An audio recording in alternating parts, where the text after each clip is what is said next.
Timnas U20 Indonesia akan menghadapi Yaman dalam laga terakhir Grup F kualifikasi Piala Asia U20 2025 nanti malam. Pelatih Indra Syafri diprediksi masih akan menggunakan formasi dasar 3-4-3 seperti di laga melawan Maladewa dan Timur Leste. Garuda Muda memuncaki klasemen sementara Grup F dengan torehan 6 poin, unggul selisih 1 gol atas Yaman. Pertarungan kedua tim akan jadi penentu siapa yang bakal mengamankan 1 tiket otomatis ke putaran final Piala Asia U20 2025.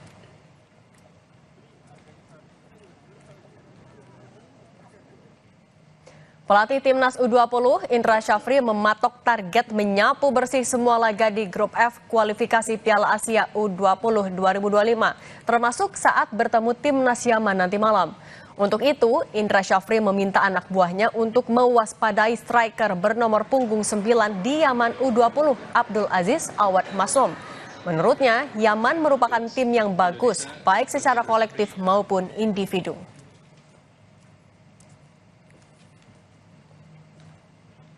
Tentu plan B-nya minimal draw, tetapi persiapan tim tetap harus untuk bisa memenangkan pertandingan.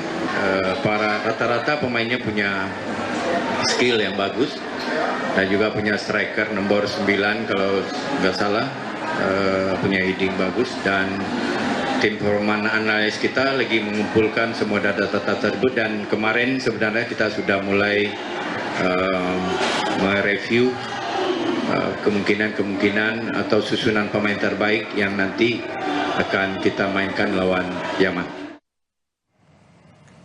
Lalu bagaimana peluang Timnas Indonesia malam nanti? Kita akan bahas bersama pengamat sepak bola Kusnaini. Bungkus, selamat petang. Selamat petang, Cindy. Bungkus, kalau dari pemetaan melawan Yaman, kira-kira Indra Syafri bakal mengubah formasi nggak untuk mengunci kemenangan? Saya pikir terlalu berisiko ya kalau di pertandingan terakhir mengubah formasi pada saat kita membutuhkan hasil yang positif menghadapi Yaman. Yang kedua, formasi 3-4-3 yang kemarin diturunkan juga hasilnya kan cukup baik. 2 kemenangan berhasil diraih, meskipun mungkin publik menganggap harusnya kita bisa menang lebih besar. Tapi menurut saya yang penting itu memang kita harus menang, dan terbukti pemain-pemain kita mampu meraih kemenangan, mampu menyumbangkan 6 poin dari 2 laga awal, dan itu modal yang sangat baik untuk menghadapi laga terakhir lawan Yaman.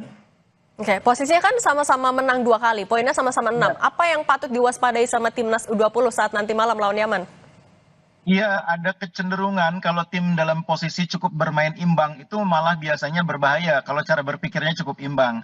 Karena itu saya berharap pemain-pemain kita bermain lepas, tetap dengan pikiran bahwa mereka harus memenangkan pertandingan lawan Yaman, bukan sekadar meraih hasil imbang, tapi pada saat bersamaan mereka tidak perlu terbebani oleh target wajib menang itu.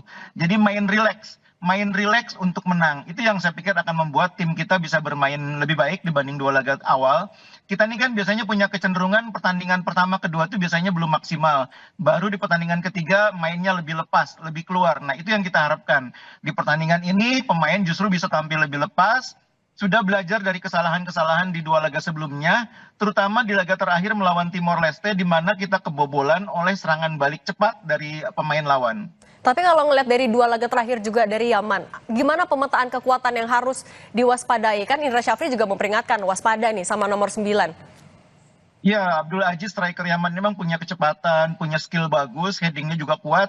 Nah, cuma sekali lagi kalau kita bermain kolektif, kita bisa mengimbangi Yaman, bahkan mengalahkan Yaman. Karena itu saya berharap kemarin itu kan ketika lawan Timor Leste, kita agak terpancing mainnya ya. Ketika dalam posisi sudah memimpin, kita sedikit mengurangi tekanan, sedikit memberikan ruang kepada lawan, dan kemudian membiarkan lawan bermain memanfaatkan serangan balik.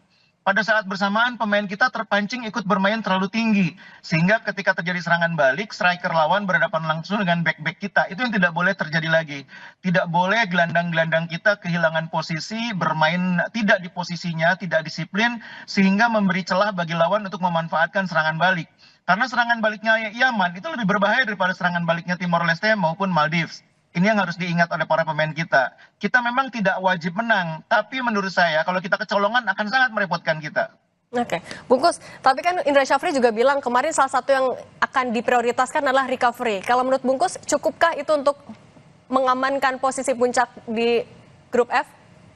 Iya, semua tim kan juga mengalami situasi yang sama ya. Jadwalnya padat, hanya selisih 2 hari dari satu pertandingan ke pertandingan berikutnya. Jadi sama-sama capeknya. Recovery di sini mungkin maksudnya pada saat selesai pertandingan hingga menjelang pertandingan berikutnya, programnya lebih fokus pada pemulihan ketimbang menambah porsi latihan. Itu saya pikir yang biasa dilakukan oleh pelatih kalau jadwalnya padat ya, jadwalnya rapat gitu ya. Nah, pemain-pemain kita meskipun memang rotasinya tidak terlalu banyak ya, artinya Coach Indra dari 2 pertandingan awal ini selalu menurunkan starter yang kurang lebih sama. Tapi saya pikir memang kualitas pemain yang kita miliki itulah yang terbaik dan saya yakin mereka cukup waktu istirahatnya untuk tampil maksimal di laga yang terakhir ini. Oke, tampil maksimal dan menang itu jadi harapan bukan cuma dari timnas tapi juga semuanya. Iya. Bungkus, terima kasih sudah berbagi di Kompas Petang. Sehat selalu. Dan saudara, Kompas Petang akan dilanjutkan oleh Rahmat Ibrahim. Terima kasih Cindy. Saudara, petinggi Partai Gerindra nyatakan nama-nama Menteri Prabowo makin mengerucut. Lalu siapa saja nama yang kini harap-harap cemas bisa dipilih jadi pembantu Prabowo? Perbincangannya usai jeda.